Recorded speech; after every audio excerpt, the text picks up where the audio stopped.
Abay, nag-message sa akin itong chismosang kapitbahay.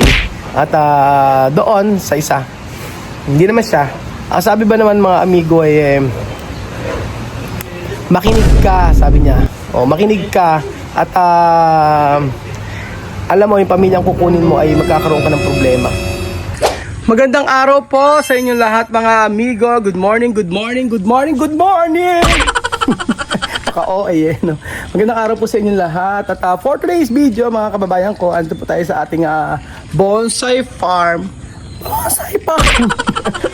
Hindi po mga amigo, nandito po tayo sa ating halamanan na kung saan ay inaayos-ayos po natin yung ating mga halaman. So for today's video, ito po ang matindihang paglilinis dito sa resort. Dahil bukas meron pong mag-check in from nag-book ito from US of A, pero ang ibinok niya ay kanyang mga staff dito sa Pilipinas. Ayan po. So ako yung nagbobonsai-bonsai ako. Nag-aayos ako ng bonsai kasi medyo nagwa-wild na siya. Wild po mga amigo. Si Kuya Raul, wild ang bunganga. Ayan po mga amigo. At ito na ang ating mga bonsai. Yes po. So ano kaya ang ginagawa nila? Pinalinis ko itong mga gilid na to kasi nga po marami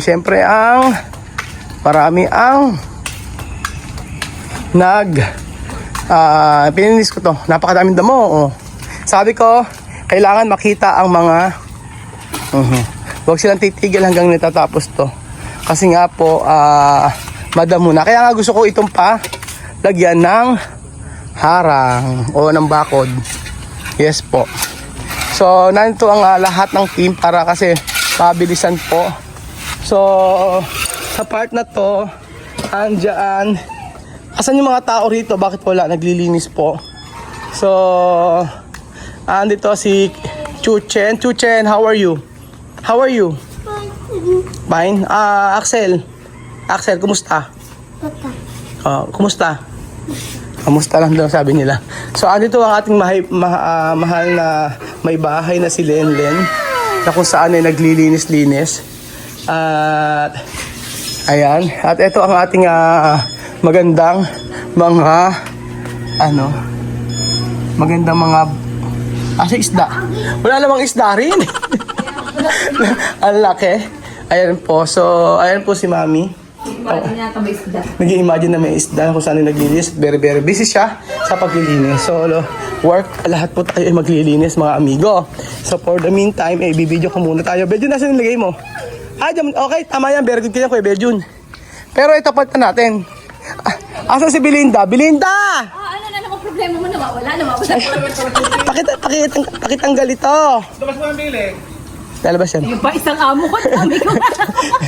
Ayun. Tulungan mo ka, Bejun, lagay mo yung tanggalin mo yung doon. Kuya Ben? Yung bougainvillea. Bili niyo, may mangga doon. Nakita mo ba yung mangga na yun? Bago pag naglakihan niya, alam mo na gagawin. Hindi ko abot yan. Buburuhin natin. Hindi, yung bougainvillea, Bejun, papat mo ron. Ano gagawin natin? Yung bougainvillea, dito mo lalagay. Ayun, sa ulat, patulungan. Sige. Buhat natin. Oo, si Riley na. Hindi si Riley. Riley, nak! Riley, nak! Halika lang, saglit.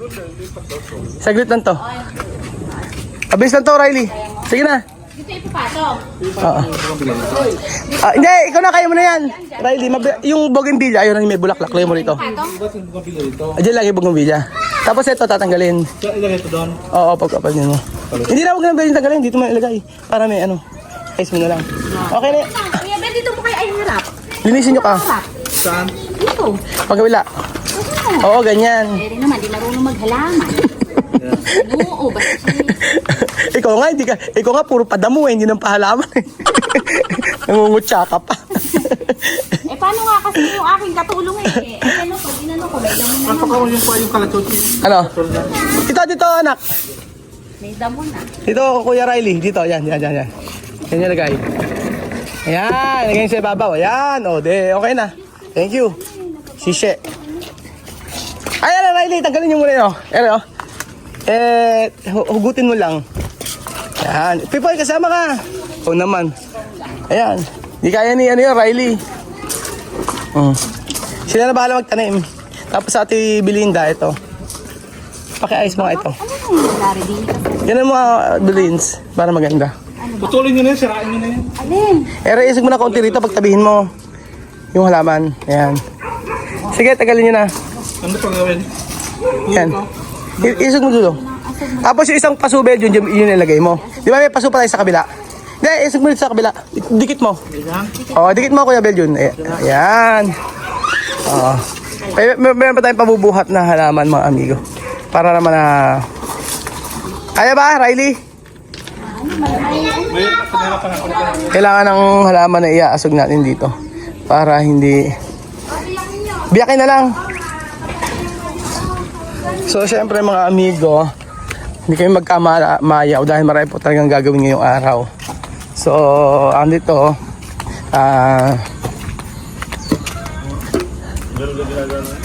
so, ayan na po. Ano, tumagos ba? Wala naman no? Wala naman Ayan si Kuya Bebe, 3 oras na po siya nagsusukat, hindi alam gagawin. Hindi mo alam sa sisimulan. Paano ba? Pambutas. Sige. Tapos andito po sila, madams. So, andito po ang sila madam. Medyo nagsipag-sipagan po dahil po sa sa mga pangyayari sa buhay. So, asa si Si Ninang. Sa kabila si Ninang. Tapos papaano to ha, madam? Papabuhat natin ito. Tatanggalin natin yung mga halaman. Nagkakamatay. Tanggal dito. Kaya nga, pag si Riley, tuwagin ko. Tapos ito, madam, lilinisin ito. Sige. Tingnan mo, napakadumi. Ano ba, re? Naglalasing ka na naman? Diyos ko, no? Ito yun, yung shock. Tamis yan. Shock, tongtot. Ayan, lilinisin yan. So, alam na ni madam ang gagawin. Lahat ng mga basura. Alam na niya. Papakakot kayo, Riley. Tapos, ito po mga bago natin, mga newbies. Mga babies natin, mga amigo. Ayan, mga cactus. So, na-scam ko yung kapatid ko dyan sa part na yan. Nahingi ko. So, syempre, sasabihin ko, asa ba sila? Riley! Halika rito. Halika. Kayo na naman ni Pipoy. Saglit lang. Para alam nyo. So, asa si Ninang na pasmado. Ayan na si Ninang na pasmado. Namamatay yung ating mga halaman dito. Kailangan ko ilabas. So, eto kailangan ilabas. Ayan po sila Riley para po makita yung mga ilalabas nila. Eto Riley Riley! Tuturo ko sa inyo anak. Para alam niyo yung mga tatanggalin natin. Lahat na, sabay-sabay na. Para at least ano po si Ninang. Butihan mo dyan. Parang awa mo na. Ayun yung dalawang dulo nito tatanggalin. Isa, dalawa. Tsaka ito, anak. Pero, yung tatlo na yan, dito ilalagay. Dito, tuturo ko sa inyo. So, halos kaya ayan po mga amigo, nalinis na po namin ang nalinis na namin at naiayos namin yung dapis ng mamatay Tapos na mamatay yung ibang mga halaman kasi pinasok ko sa loob, hindi pala pwede sa paloob to. Dapat pala dito sa labas. Tingnan nyo, dito ako nilabas ko rin mga halaman. Nandito ko tinanim, ang ganda. Kaya dito ko nilagay. Kaya rin din, pinagugupit ko lang. So, busy ang lahat mga amigo. Pwede. Ayan. Naglilinis ng kuryente yan. So, andito si Ninang. So, ang tawag kay Ninang ay pagpapanggap. Ayan pala, dinray na pare. Kailangan linisin na rin. Nakalinis ka na, Ninang. Yes. Okay na banyo. Kailangan ilak siguro. Asan ba ilak niyan? Ewan ko nga Dapat mailak no? Parang hindi na mapasok. Yung screen, Ninang, marumi. Ere, Ipa nga tapo. Sorry naman. Kaya po si Ninang hanggang alas 12 po rito. May baon na isang ensaymada. Para sa kanya. Natangari ka niya. Ay, Ninang, wag mong papupunta yung mga tao dyan. Baka mamaya mapuntahan dyan. Malinis na dyan. Tsaka ito, ang dumi, hindi pa ito, hindi para dumi. Ayan mo, ayan, dito ko nalagay. Labas kayo ibang halaman dito. Kakamatay po mga amigo. At sa part na ito, na kung saan ay may kalungkutan si madam. So, ayan. Bawat isang CR may dapat maglagay ng albatros. Yan po. Araw-araw sipag lang. May tubig ba yan natin? Mga ano? Wala. Galon? Wala lahat? O sige pa. Papakuha ko kaya isang. Ayan po mga amigo. So, bawat isang hinang para sa'yo. Ilan ang CR natin? Isa, dalawa. Tama, tatlo. O, tapos sabi lang naman isa. Ayan. So, talagang busy po ang lahat. Habang sila ay busy, naiayos ko na po yung mga halaman.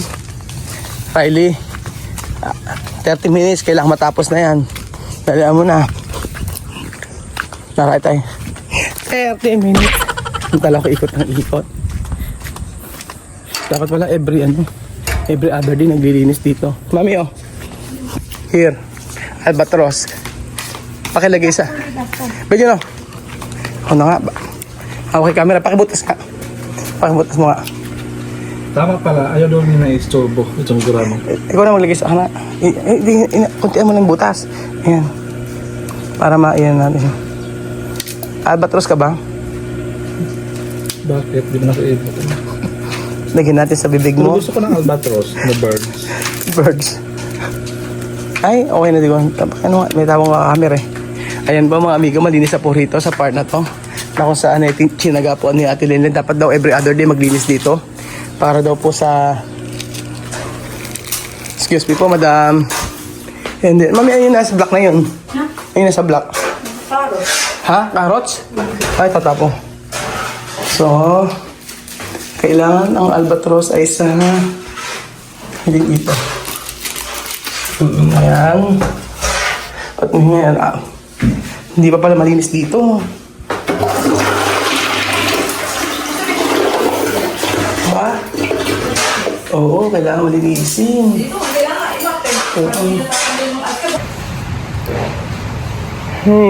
Tatapos lang po magtrabaho mga amigo at malinis na naman po dito sa resort. At eto si Kuya Raul papahinga po mga amigo. At kanina pa ako napapaisip mga amigo. At ako'y ang aga-aga. Alam niyo po ba, merong isang taga Equatorial Guinea mga amigo na ang sabi kalat na kalat eka doon sa lugar nila Joanna na sila ay pupunta dito sa Pilipinas. So, hindi ko alam kung sino nagkakalat at kinausap ko si Joanna. Joanna, sabi ko, kinakalat mo ba na ikaw pupunta sa Pilipinas? Sabi niya, never ako nagsasalita ng kahit kanino. Sabi niya ganun. So, abay, nag-message sa akin itong chismosang kapitbahay at doon sa isa. Hindi naman siya. Sabi ba naman mga amigo ay makinig ka, sabi niya. Makinig ka at alam mo, yung pamilyang kukunin mo ay magkakaroon ka ng problema. Bukod sa peperahan ka lang ng mga yan, ay bibigyan ka ng problema. Sabing ganun. Alam nyo, ginawa ko. Binlock ko. Binlock ko. Diba? Sabi ko, ba't gano'n? Ang daming tumututol sa pagpunta ni Joanna at ni Wesley. Napakabait na mga tao na to. So, gagawin talaga nila para hindi makapunta rito. Makapunta dito. So, sabi ko, walang ano sa akin yan. Wala akong pakialam sa mga sasabihin ng kanyang pangit. Diba, ba't kailangan mo siraan si Joanna at si Wesley? Para lang hindi makabalik dito, makapunta dito sa Pilipinas. So sabi ko, minsan ako nagkamali at hindi na mauulit yun. Hindi tama na sa pagbibintangan mo yung tao na gagawan ako ng problema at peperahan ng peperahan. Sabi ko nga mga amigo sa inyo, dati talaga ay kumbaga parang nakikinig ako sa mga sinasabi ng iba pagdating sa lalo na yung mga taga doon. Pero naisip ko na nako, si Joanna kako bigyan ng pagkakataon at hindi niya gagawin yon dahil alam natin na sa unang-una pa lang ay yung mga bata ay napakababait. So, ibig sabihin, kung mga bata ay mababait, mabait din yung nanay kasi siya mismo ang nagtuturo ng kagandahang asal sa mga bata. Kaya, kung ano man yung paninira na yan, at mag-message sa akin. Nagulat niya ako mga amigo, ang daming taga roon na nagme-message sa akin ngayon eh. So, hindi ko alam kung anong motibo. Meron yung dati, di ba, sabi gano'n na kung meron daw ba akong alam trabaho, ganyan-ganyan. Tapos meron pang isang nag-message na nangangamusta. Hindi ko alam kung saan nalalaman yung aking pangalan. Kasi ngayon doon, parang open na sila sa mga ganyan. Sa social media, especially yung mga nandoon na merong kilala nyo naman, di ba? Ang daming madali na ngayon para sa kanila yung magkaroon ng communication or magkaroon ng sa internet o wifi ganyan. Hindi na ganoon kahirap kagaya dati. So, kahit sabihin na peperahan o gagawan ka ng problema, hindi na yan babalik at maiipit ka o mga ganun. Kahit anong paninira, wala po para sa akin. Actually, sinabi ko yan kay Juana. Sabi ni Juana sa akin, ikaw bahala kung anong paniniwalaan mo. Pero sabi ko sa iyo, magtutulong tayo dyan sa Pilipinas. At kung ano yung sasabihin mo, susundin namin. Kasi alam namin na lahat ng sinasabi mo ay para sa ikabubuti namin. So ayun po mga amigo, thank you so much po sa panonood ng episode na ito. At pahinga-pahinga muna tayo. Ang init!